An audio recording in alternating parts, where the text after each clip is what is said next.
अस्सलाम वालेकुम to all of you. आज से हम लोग IMAT 2026 की प्रिपरेशन के लिए पास पेपर्स की डिस्कशन को दोबारा स्टार्ट कर रहे हैं। इसमें इससे पहले मैंने 3 वीडियोस गालबन अपलोड कर दी हैं पास पेपर्स की डिस्कशन की, जिसमें 2 गालबन मैथ और फिज़िक्स की हैं और एक पार्ट 2024 का पास बायोलॉजी पेपर है।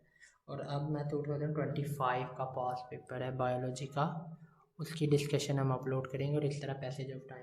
अच्छा, इसमें मैं आपको 2 चीज़ें बता रहा हूँ पहले कि हम लोग हर एक क्वेश्चन की फुल डेप्थ में नहीं जाएंगे। आपको बहुत सारी कंसेप्ट जो हैं वो बहुत पहले क्लियर हो चुकी हैं जब आपने FSC में कर ली हुई हैं, जैसे कि राइबोसोम जो होता है वो किस किस का बना होता है, तो आप सिंपली आपको पता है राइबोसोमल RNA और प्रोटीन का मिलके बना है। तो इसमें मैं आपको कोई पिक्चर नहीं दिखाऊंगा, इसकी कंसेप्ट नहीं दूंगा, ठीक है। लेकिन अलबत्ता जिन कंसेप्ट जैसे सिट्रिक एसिड साइकिल है, ग्लाइकोलाइसिस वगैरह, उन MCQs में मैं आपको वो पिक्चर दिखा दूंगा, उनसे डिस्कशन में MCQs का करेक्ट आंसर और उनसे जो न्यू MCQs बनेंगे वो भी बता दूंगा।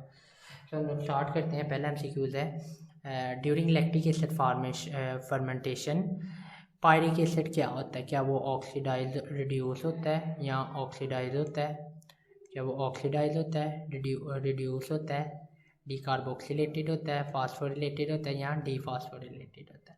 अच्छा, इसकी मेरे पास एक डायग्राम है, मैं उस पर चलता हूँ। ये आप देखें लैक्टिक पायरिक एसिड की लैक्टिक एसिड फार्मेंटेशन के दौरान जो कन्वर्ट हो रहा है ना, तो उसमें क्या हो रहा है, पायरेट NADH से 2 हाइड्रोजन अपने पास रख लेता है और लैक्टेट में कन्वर्ट हो जाता है। तो इसका मतलब इस केस में क्या हो रहा है कि NADH कन्वर्ट हो जाता है, सॉरी कन्वर्ट तो वैसे होता है ना पायरिक एसिड, और NADH कन्वर्ट हो जाता है NAD में प्लस में, और जो पायरिक एसिड होता है वो कन्वर्ट हो जाता है लैक्टेट में। इसका मतलब कि NADH ने अपने 2 hydrogen atom ions pyruvic acid को दिया और पायरिक एसिड कन्वर्ट हो गया लैक्टेट में। और आप देख लेते हैं ऑक्सीडेशन कहते हैं लूज ऑफ इलेक्ट्रॉन या लूज ऑफ हाइड्रोजन आयन, और रिडक्शन कहते हैं गेन ऑफ इलेक्ट्रॉन और हाइड्रोजन आयन। तो इसमें पायरिक एसिड ने 2 हाइड्रोजन आयन गेन किए हैं तो वो कन्वर्ट हो गया लैक्टेट में। सो इसका राइट आंसर होगा रिड्यूस, पायरिक एसिड रिड्यूस हुआ है जबकि NADH ऑक्सीडाइज्ड हुआ है। सो इसमें हमें पायरिक एसिड के बारे में पूछा था तो ऑप्शन ए जो है वो करेक्ट है इसका, बस सिंपल है। अब हम अगले पे MCQ पे मूव करते हैं। उसमें है which of the following statement about glycolysis is correct. Glycolysis एक ऐसा प्रोसेस है जिसमें सिंपल आपको पता है ग्लूकोज होता है वो 2 पायरिक एसिड मॉलिक्यूल में टूट जाता है और इसकी 2 फेज़ होती है, preparative phase and oxidative phase. तो वो आप लोग पढ़ लीजिएगा। हम लोग देखते हैं कि इसमें होता क्या क्या है। NADH क्या वाकई NADH रिड्यूस हो जाते हैं या NADH ऑक्सीडाइज होता है, सो ये है। अच्छा, इसमें देखें कि NAD कन्वर्ट हो रहा है पूरी ग्लाइकोलाइसिस के दौरान, NAD कन्वर्ट हो रहा है NADH में, और इसकी डिस्कशन हमें पिछले में मिल जाएगी। यानी कि अब हमने कहा था कि NADH जब NAD प्लस में कन्वर्ट हुआ था तो क्या हुई थी ऑक्सीडेशन इसकी, लेकिन अब क्या हो रहा है NAD NADH में कन्वर्ट हो रहा है। सो NAD जब NADH में कन्वर्ट होगा तो ये उसकी हो जाएगी रिडक्शन। सो इधर ये सही है कि NAD रिड्यूस हो रहा है और ग्लूकोज टूट रहा है पायरेट में। सो इसका भी ऑप्शन ए सही है। अब हम तीसरे MCQ की तरफ मूव करते हैं। हमारा तीसरा MCQ है कि each acetyl CoA molecule that enter the Krebs cycle. जब एक एसिटाइल मॉलिक्यूल क्रेब्स साइकिल या सिट्रिक एसिड साइकिल या C3 साइकिल में एंटर होता है तो वो क्या क्या बनाता है, इसकी भी हमारे पास पिक है। सो पिक की तरफ मूव कर देते हैं। अच्छा, ये देखें यहाँ पे है ऑक्जेलो एसीटेट और एसिटाइल CoA मिलता है। एसिटाइल CoA एक 2 कार्बन कंपाउंड है जबकि ऑक्जेलो एसीटेट 4 कार्बन कंपाउंड, और ये इस पूरे साइकिल में चल रहा है और आपको ये सारा साइकिल आता है। सो ऑक्जेलो एसीटेट ये सिट्रिक एसिड साइकिल यहाँ कैब साइकिल में एक NADPH ये बन रहा है, एक NADPH ये बन रहा है, और एक NADPH ये बन रहा है। सो हमें ये पता चल गया सिट्रिक एसिड साइकिल में 3 NADPH बनते हैं, या क्रेब्स साइकिल में 3 NADPH बनते हैं। और क्या बन रहा है, और इसमें बन रहा है एक कार्बन डाइऑक्साइड और एक और कार्बन डाइऑक्साइड, सो 2 carbon dioxide. Citric acid Krebs cycle में 3 NADPH और 2 कार्बन डाइऑक्साइड के मालिक्यूल बनते हैं। इसके अलावा एक GTP बनता है जो ADP को ATP में कन्वर्ट कर दे, यानी एक ATP बनता है या एक GTP बनता है, आप जो मर्जी करें, ठीक है। तो 3 NADPH, 2 कार्बन डाइऑक्साइड के मालिक्यूल और एक GTP और एक FADH भी है साथ, ये याद रखिएगा। सो अब हम राइट का आंसर देखते हैं। 3 NADH ठीक है, एक FADH ठीक है, एक GTP और 2 मालिक्यूल। तो इसका भी राइट आंसर A ही है। NADH 3 है, सो ये गलत है। NADH 3 है, FADH 1 है, लेकिन 2 मालिक्यूल है कार्बन के, सो ये यहाँ पे गलत है। GTP का 1 मालिक्यूल है, ये यहाँ पे गलत है। NADH के 3 है, FADH का 1 है, GTP 1 है और ये यहाँ पे सही है। So option A is correct. अब हम चलते हैं अगले MCQ पे, जो कि है ऑक्सीडेटिव फास्फोराइलेशन। ऑक्सीडेटिव फास्फोराइलेशन है कि मीन है ऑक्सीडेशन होगी और इसके दौरान फास्फोराइलेशन यानी फॉर्मेशन ऑफ ATP भी हो जाएगी, सिंपल है। तो it is occur through fatty acid.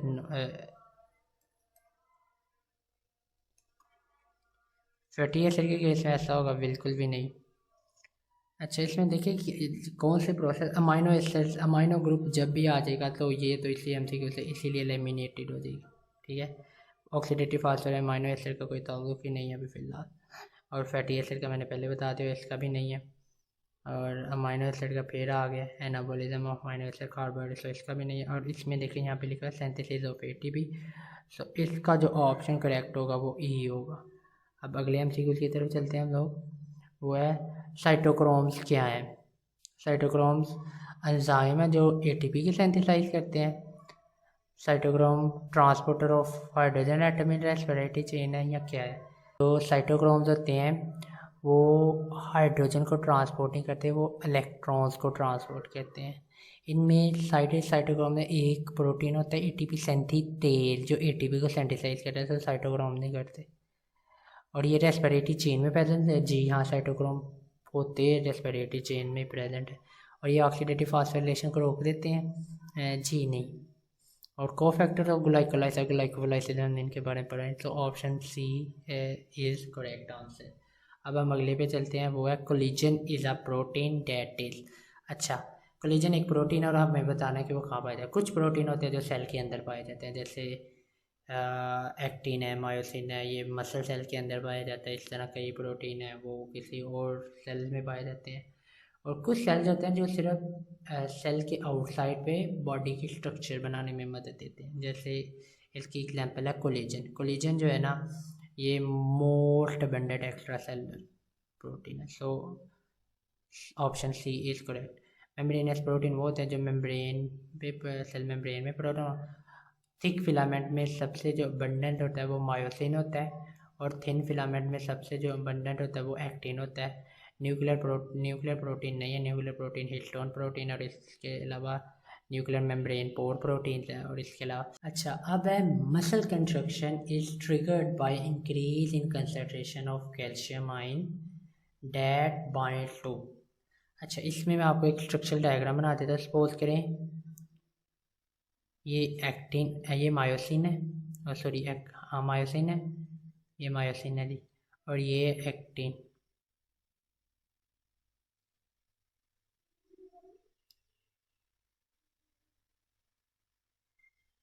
अच्छा, ये एक्टिन और मायोसिन ने आपस में आके अटैच होना है और इसकी वजह से मसल कंट्रक्शन होनी है। इधर मायोसिन के हेड के ऊपर होती है ATPase एक्टिविटी भी, एंजाइम्स होते हैं जो ATPase एक्टिविटी भी परफॉर्म करते हैं, लेकिन इनके दरमियान में एक प्रोटीन होता है जिसको हम कहते हैं, इनके दरमियान एक्टिन के ऊपर ना एक प्रोटीन डिस्पोज हुआ होता है जो एक्टिन और मायोसिन को आपस में मिलने जाता है, उसे हम कहते हैं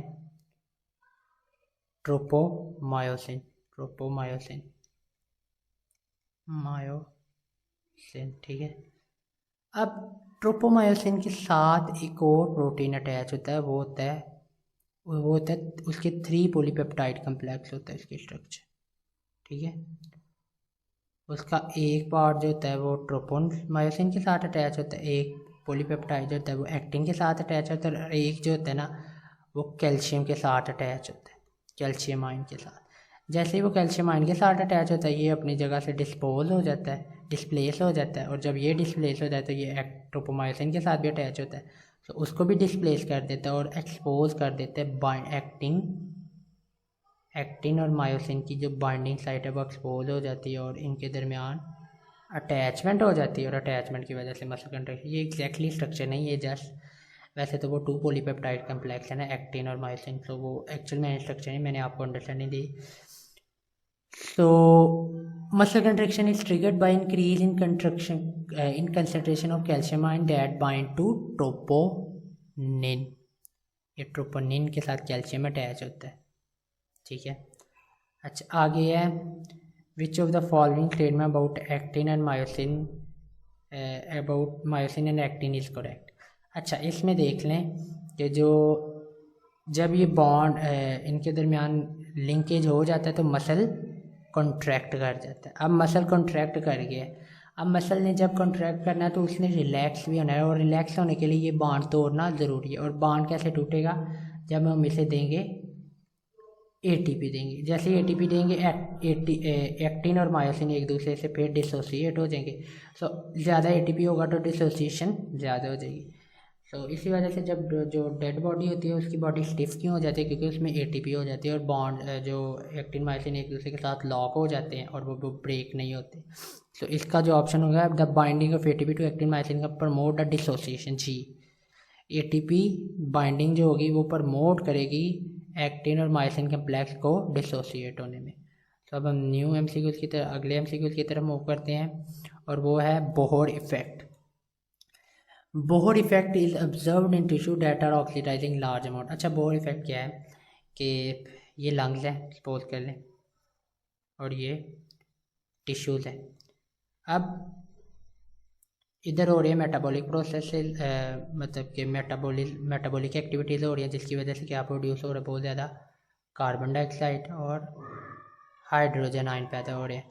और लंग्स में क्या आ रहा है, ब्लड में इनहेल करने से ऑक्सीजन आ रही है, और लंग्स में इधर से जो खून की ट्रांसपोर्टेशन होती है थ्रू हार्ट के ज़रिए होती है। अच्छा, ऑक्सीजन किसके साथ अटैच होता है, हीमोग्लोबिन के साथ। टिश्यू में जब हीमोग्लोबिन ऑक्सी हीमोग्लोबिन पहुँचता है तो वो डिसोसिएट हो जाता है, यानी हीमोग्लोबिन अलग हो जाता है और ऑक्सीजन अलग हो जाता है। वो क्यों, क्योंकि हाइड्रोजन आयन की कंसनट्रेशन ज़्यादा है और कार्बन डाइऑक्साइड की कंसनट्रेशन ज़्यादा है, और ये अटैच हो जाती है और ऑक्सीजन कंसनट्रेशन कम होती है और ये टूट जाता है, सिंपल। और लेकिन लंग्स के लेवल पे क्या होता है, लंग्स के लेवल पे होता है कि कार्बन डाइऑक्साइड की कंसनट्रेशन थोड़ी होती है, ऑक्सीजन की ज़्यादा होती है, तो ऑक्सीजन अटैच हो जाती है और हीमोग्लोबिन से कार्बन डाइऑक्साइड और हाइड्रोजन आयन उतर जाते हैं, ठीक है। तो टिश्यू के लेवल पे ऑक्सी हीमोग्लोबिन की डिसोसिएशन होना शुरू हो जाती है, और लंग्स के लेवल पे ऑक्सी हीमोग्लोबिन की फॉर्मेशन शुरू हो जाती है। तो इसमें ऑप्शन देखते हैं कि उसने क्या है कि ऑक्सीडाइजिंग एक्टिविटीज़ हो रही हैं लार्ज अमाउंट ऑफ न्यूट्रन की, जिसकी वजह से बहुत ज़्यादा हाइड्रोजन आयन निकल रहे हैं और कार्बन डाइऑक्साइड निकल रही है ब्लड में। इसकी वजह से क्या होगा, इसकी वजह से प्रोटीन सिंथेसिस होगी, पता नहीं, कोई कंफर्मेशन नहीं। ऑक्सीजनेटेड होमोग्लोबिन ज़्यादा बनेंगे, नहीं, इधर लिखा हुआ है कि जैसे ही हाइड्रोजन आयन और कार्बन डाइऑक्साइड बनेंगे तो हीमोग्लोबिन और ऑक्सीजन एक दूसरे से अलग हो जाएंगे, तो ऑक्सी हीमोग्लोबिन की कंसनट्रेशन कम होना शुरू हो जाएगी। सो ये ऑप्शन भी गलत है। Increase in number of red blood cells के नंबर का इसके साथ कोई ताल्लुक ही नहीं है, वो एरिथ्रोपोएटिन होता है वो बनाता है नंबर रेड ब्लड सेल्स, सो वो बाद में देखते हैं। या डीनेचुरेशन ऑफ हीमोग्लोबिन, हीमोग्लोबिन की हीमोग्लोबिन एक प्रोटीन है, एक जस्ट लाइक एन एंजाइम जिसकी पीएच हाई होती है, या हर एक एंजाइम जैसे इस तरह हीमोग्लोबिन एक स्पेसिफिक पीएच और एक स्पेसिफिक टेम्परेचर पे करता है। जैसे ही आप एक्सट्रीम टेम्परेचर पे जाएंगे, एक्सट्रीम पीएच पे जाएंगे, तो तब इसकी डीनेचुरेशन होगी। कार्बन डाइऑक्साइड की ज़्यादती की वजह से या कार्बन डाइऑक्साइड की ज़्यादती की वजह से इसकी डीनेचुरेशन नहीं हो सकती, सो ये भी गलत है। डिक्रीज इन ऑक्सीजनेटेड हीमोग्लोबिन, सो वही है कि ऑक्सीजनेटेड हीमोग्लोबिन की कंसनट्रेशन में कमी हो जाती है, सो ये ऑप्शन करेक्ट है, ई ऑप्शन इज़ राइट। अब हम अगले एमसीक्यू की तरफ मूव करते हैं, जो कि है अच्छा बेसिकली ये सिंपल है, सबसे सिंपल है मेरे ख्याल से। इसमें आपको पूछा हुआ है कि एक सब्सटेंस है, हमने करेक्ट स्टेटमेंट देखनी है। एक ऐसा सब्सटेंस जो उस रिएक्शन को रेट तो स्पीड अप कर देता है लेकिन खुद उसमें चेंज नहीं होता। तो ये सिंपल आंखें बंद करके हमने कैटालिस्ट लगा देना है।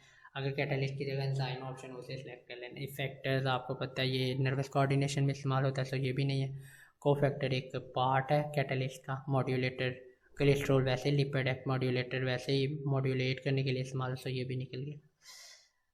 अच्छा अब एक जो लास्ट है, सॉरी लास्ट कह रहा हूँ, अभी तो 20 MCQ है।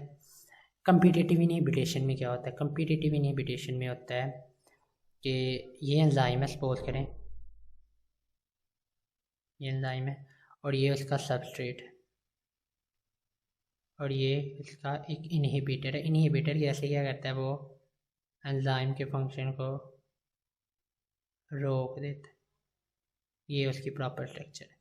अच्छा अब इन दोनों की क्योंकि स्ट्रक्चरल सिमिलैरिटी है और दोनों ही एक्टिव साइट पे प्रॉपरली फिट, ये एक्टिव साइट पे फिट आ सकते हैं, तो ये दोनों एक दूसरे के साथ compete करते हैं कि कौन एक्टिव। अगर सबस्ट्रेट जाएगा तो रिएक्शन का रेट बढ़ेगा, अगर इनहिबिटर आ गया तो एंजाइम ब्लॉक हो जाएगा। और इसी तरह एक और इनहिबिटर होता है, वो क्या करता है, सपोज करें वो ये इनहिबिटर, वो क्या करता है, वो किसी और साइड पे जाके एंजाइम के अटैच हो जाता है और एंजाइम की स्ट्रक्चर, सपोज करें ये इधर आके अटैच हो गया, तो ये एंजाइम की स्ट्रक्चर को इसी तरह बदल ही देता है।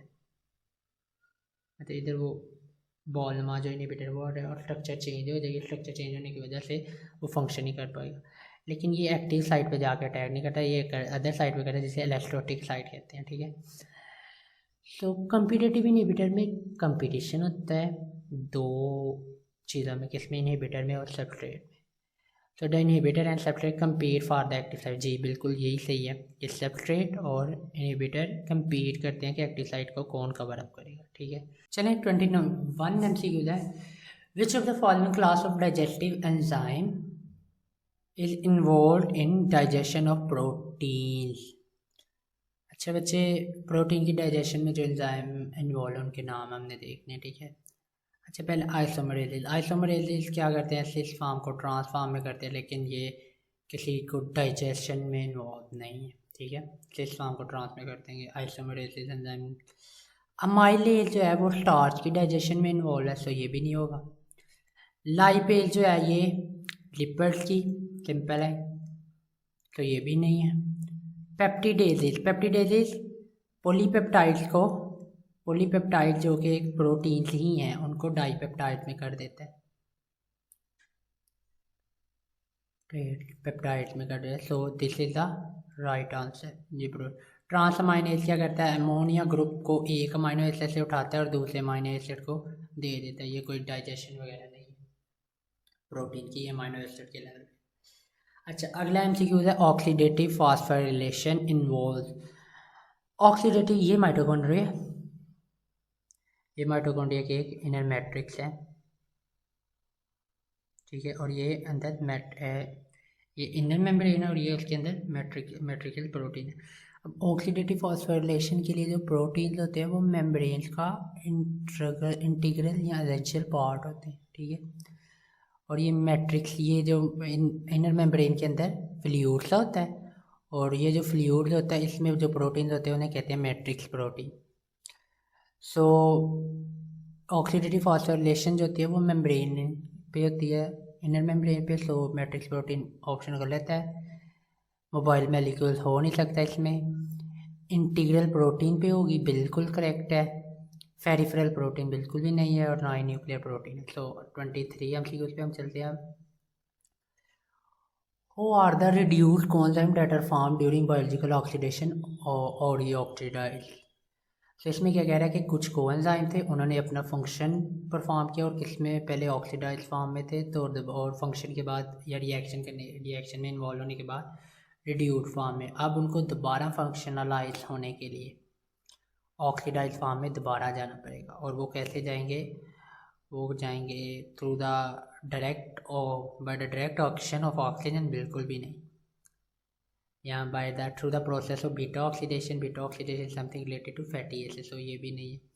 थ्रू रेस्पिरेटरी चेन या through the passage of electrons in ATP synthesis. बच्चे एटीपी सिंथेसिस हाइड्रोजन आयंस को ऊपर पंप कर देता है, पंपिंग प्रोटीन भी इसे कहते हैं, जिसकी वजह से एटीपी सिंथेसिस होता है। और वो क्या करते हैं, वो रिड्यूस फॉर्म को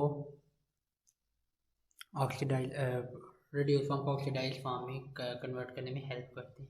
सो D option is the correct option. ठीक है, which high energy reserve contain, अच्छा एनर्जी रिजर्व में कौन सा एक कंपाउंड है जो एनर्जी को स्टोर करता है और वो फॉस्फेट ग्रुप पे भी है और वो मसल में भी प्रेजेंट है।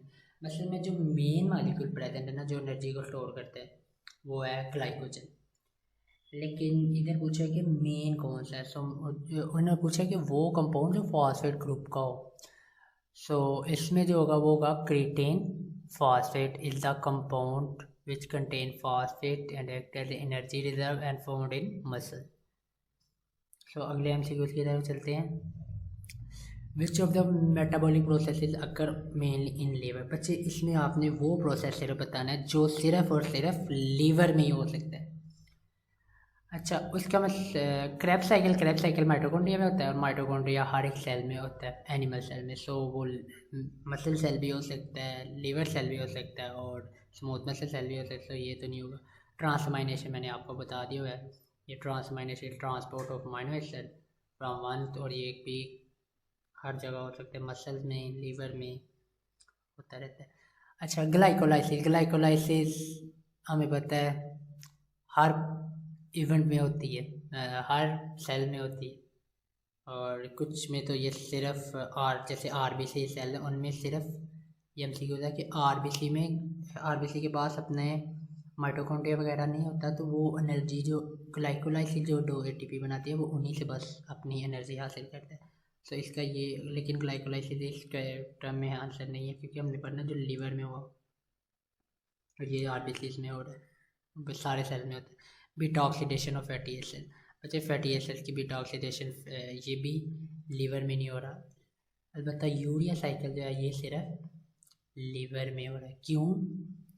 उसकी रीज़न है कि इसको परफॉर्म करने के लिए जो एंजाइम चाहिए ना वो सिर्फ और सिर्फ लीवर में पाए जाते हैं, और इसीलिए ये यूरिया को बनाता है। इवन कि किडनी में भी नहीं है, किडनी जो कि यूरिन फॉर्मेशन को फाइनलाइज करती है, लेकिन यूरिया की तैयारी में वो भी नहीं कर सकती क्योंकि वो सिर्फ उसके लिए जो एंजाइम चाहिए वो सिर्फ और सिर्फ लीवर में होती है। बात खत्म,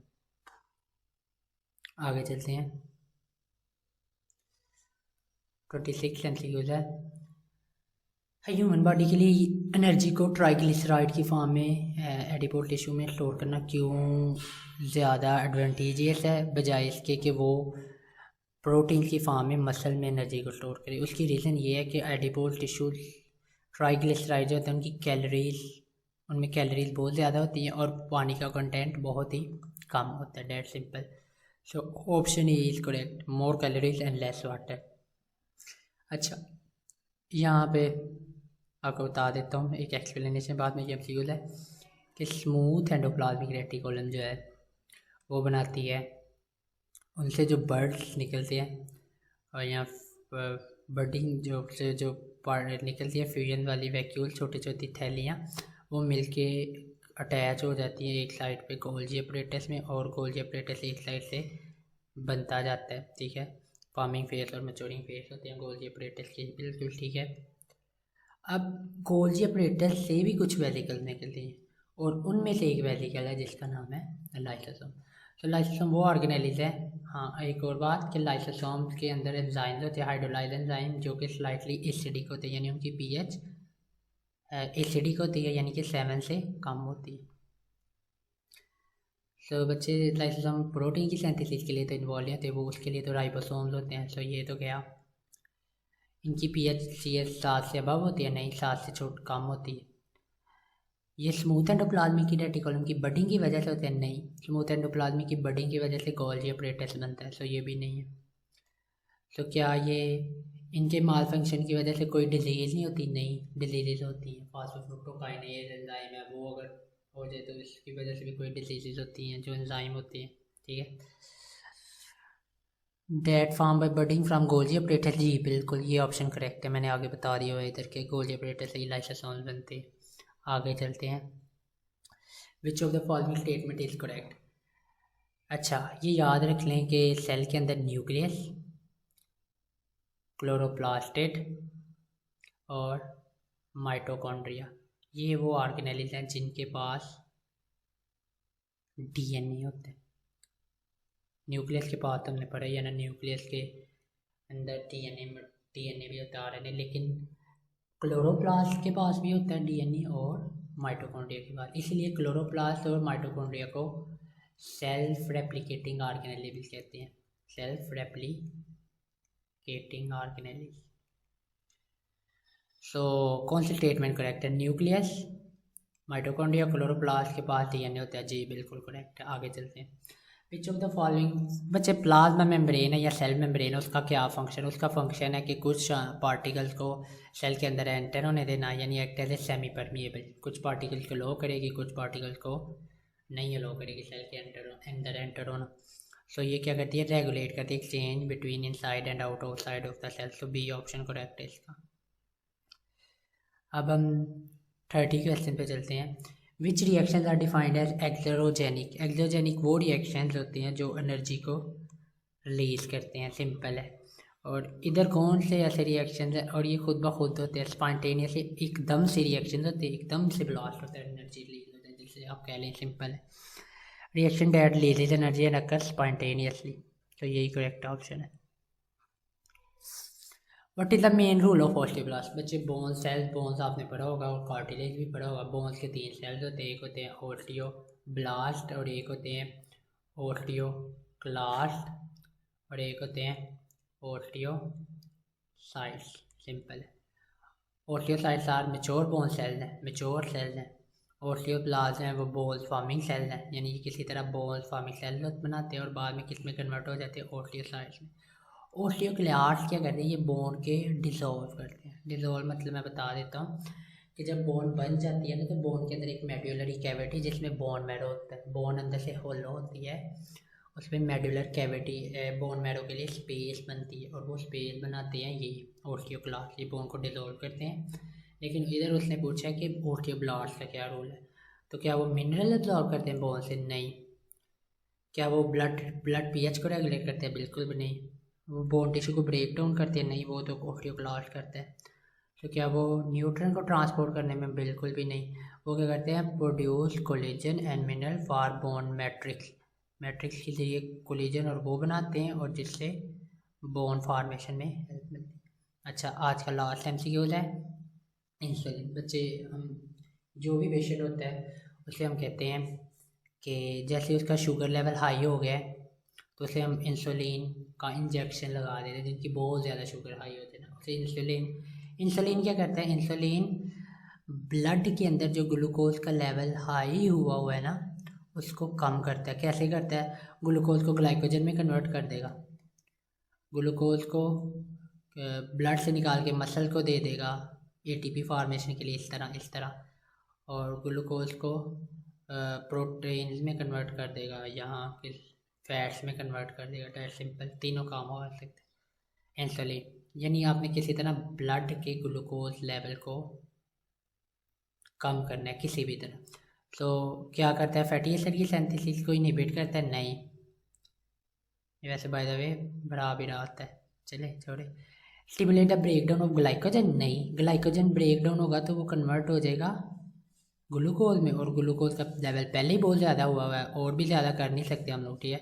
एक स्टीरॉयड हार्मोन है? नहीं, ये एक प्रोटीनिक हार्मोन है, ये प्रोटीन से मिलकर बना हुआ है। Stimulate the glucose uptake into mineral? जी बिल्कुल।